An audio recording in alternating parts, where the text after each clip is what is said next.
सियासतदानों की 62(1)F के तहत नाअहली तय करने के लिए इलेक्शन एक्ट चलेगा या सुप्रीम कोर्ट का फैसला। आर्टिकल 62(1)F की तशरीह के केस की समाअत कुछ देर बाद होगी।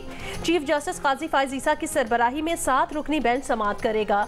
गुज़श्ता समाअत पर चीफ जस्टिस ने रिमार्क्स दिए थे कि आर्टिकल 62 में नाअहली की मुद्दत दर्ज नहीं बल्कि ये अदालत ने दी है। अटॉर्नी जनरल और चारों सूबों के एडवोकेट जनरल्स ने इलेक्शन एक्ट में तरमीम की हिमायत की है।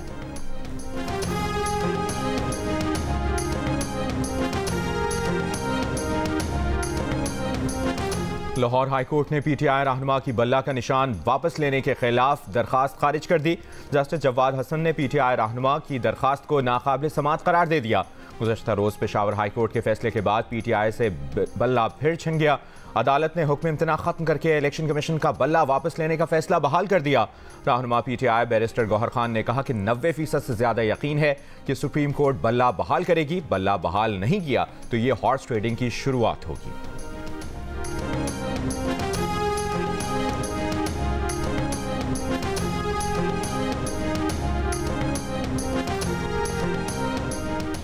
कागजात नामजदगी मंजूर या मुस्तरद किए जाने पर अपीलों की चारों सूबों में कायम ट्राइब्यूनल्स में समाते। एन नवासी मियांवाली से कागजात मुस्तरद किए जाने के खिलाफ बानी पीटीआई की अपील 7 जनवरी को समात के लिए मुकर्रर। आरओ समेत फारिकैन को नोटिस जारी। पेशावर में असद कैसर, अली मोहम्मद खान और तैमूर सलीम झगड़ा की अपीलों पर आज समात होगी। अपील ट्राइब्यूनल ने मुस्लिम लीग नून के कागजात नामजदगी मंजूर करने के लिए खिलाफ दायर अपील में रिटर्निंग ऑफिसर को ज़ाती हैसियत में तलब किया है। अपीलों पर समाअत और फैसलों का मरहला 10 जनवरी को मुकम्मल होगा।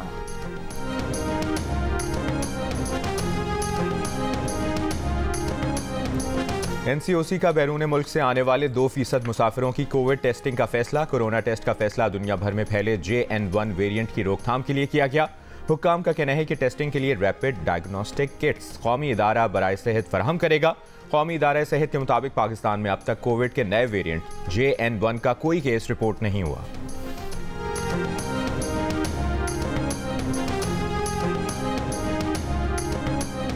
रावलपिंडी, इस्लामाबाद समेत पंजाब और खैबर पख्तूनख्वा के मैदानी इलाकों में धुंध के बायस मुल्की और गैर मुल्की 50 से ज़ायद परवाज़ों की आमदोरफ्त में ताख़ीर। कई परवाजें मनसूख। इस्लामाबाद, पेशावर और सियालकोट की परवाजें धुंध के बायस दूसरे शहरों के एयरपोर्ट्स पर उतारना पड़ी। इस्लामाबाद से लाहौर और पेशावर की मोटरवेज पर ट्रैफिक मुअत्तल। सियालकोट, लाहौर और मुल्तान सक्खर मोटरवे के मुख्तलिफ सेक्शंस भी बंद। मगरबी हवाओं का सिलसिला आज बलोचिस्तान में दाखिल होने का इम्कान। बलोचिस्तान के 20 से ज़ायद अजला में बारिश और पहाड़ों पर बर्फबारी की पेशगोई।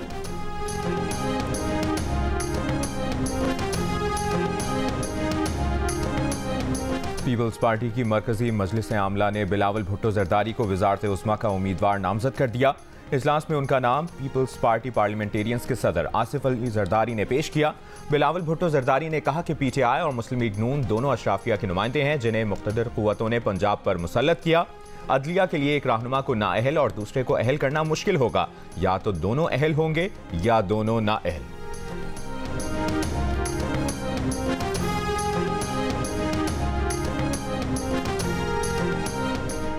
नून लीग के रहनुमा मरियम नवाज की जानिब से जमा कराए गए असासों की तफसीलात सामने आ गई। हल्का 119 लाहौर में मरियम नवाज ने कागजात में असासों की मालियत 84 करोड़ 25,84,000 रुपए जाहिर की है। मरियम नवाज ने लाहौर में 1500 केनाल से जायद की अराजी जाहिर की। मरियम नवाज ने असासों में 1 साल के दौरान 40 लाख रुपए से जायद का इजाफा जाहिर किया।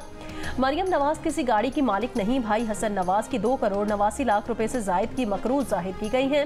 तालीमी काबिलियत MA इंग्लिश लिटरेचर बताई गई है। सिडनी टेस्ट के दूसरे दिन बारिश की वजह से 2 सेशंस का खेल बमुश्किल मुमकिन हो सका। ऑस्ट्रेलिया ने 2 विकेटों के नुकसान पर 116 रन बना लिए। पहली इनिंग्स में पाकिस्तान को 197 रन की बढ़तरी हासिल है। लविशन 23 और स्टीव स्मिथ 6 रन बनाकर नॉट आउट हैं, जबकि ओपनर उस्मान ख्वाजा 47 और डेविड वार्नर 34 रन बनाकर आउट हुए। डेविड वार्नर को सलमान आगा ने 34 के स्कोर पर आउट किया। आमिर जमाल ने उस्मान ख्वाजा की इनिंग्स 47 रन पर तमाम कर दी।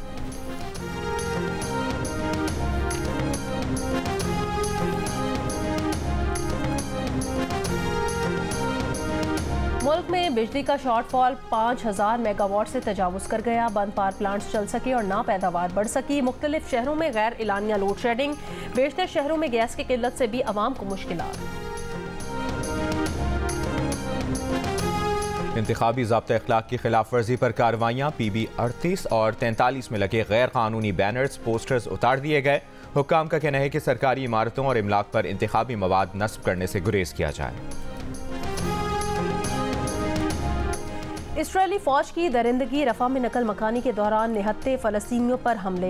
इसराइली स्नाइपर्स ने भी ताक ताक कर मासूम बच्चे और ख़वातीन समेत मुतादिद फ़लस्तीनी कत्ल किए। सड़कों पर लाशों के ढेर, आखिरी सांसें लेते फ़लस्तीनियों के दर्दनाक मनाजिर। जबालिया में अक़वाम मुत्तहिदा के शेल्टर पर भी हमला। शिमाली गजा से फौज निकालने के बाद इसराइल ने गजा पर बमबारी तेज़ कर दी। ज़्यादा शिद्दत वाले बमों का इस्तेमाल। 24 घंटों में 120 से ज़ायद फ़लस्तीनी शहीद। मगरबी किनारे के शहर तोलकरम में इसराइली ऑपरेशन दूसरे रोज़ में दाखिल। फ़लस्तीनी ग्रुप की मुज़ाहिमत, खुराक से महरूम फ़लस्तीनियों ने खाली बर्तनों को बारिश में छतरी बना लिया।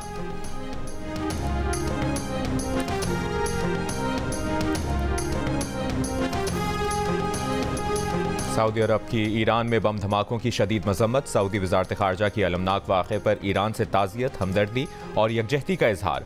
अमरीका की वाक़े में मुलविस होने की तरदीद। करमान में जनरल सुलेमानी की बरसी के इज्तिमा में 2 धमाकों से 103 अफराद जाँ बहक, 170 से ज़ायद ज़ख्मी हुए। ईरान में आज यौम सोग। निगरा वज़ीर आज़म अनवारुल हक काकड़ ने ईरान के शहर करमान में दहशतगर्द हमले को घिनौना फेल करार देकर इसकी मजम्मत की है। यूरोपीय यूनियन के तर्जुमान खारजा उमूर ने कहा है कि धमाकों की मजम्मत और ईरानी अवाम के साथ यकजहती का इजहार करते हैं। अक़वाम मुत्तहिदा के सेक्रेटरी जनरल की ईरान में धमाकों की शदीद मजम्मत।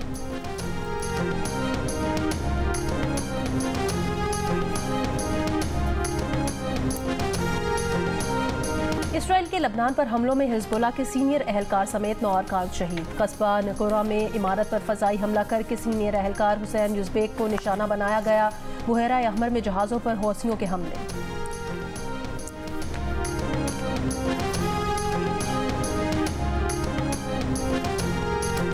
और अमेरिका के शहर लॉस वेगस में सजा सुनाने पर मुजरिम ने खातून जज पर छलांग लगाकर मुक्कों की बारिश कर दी। सिक्योरिटी अमले की बरवक्त कार्रवाई, मुजरिम को दबोच लिया। 30 बरस का रेडन नेवाडा और टेक्सास में कई जराइम में मुलविस रहा था।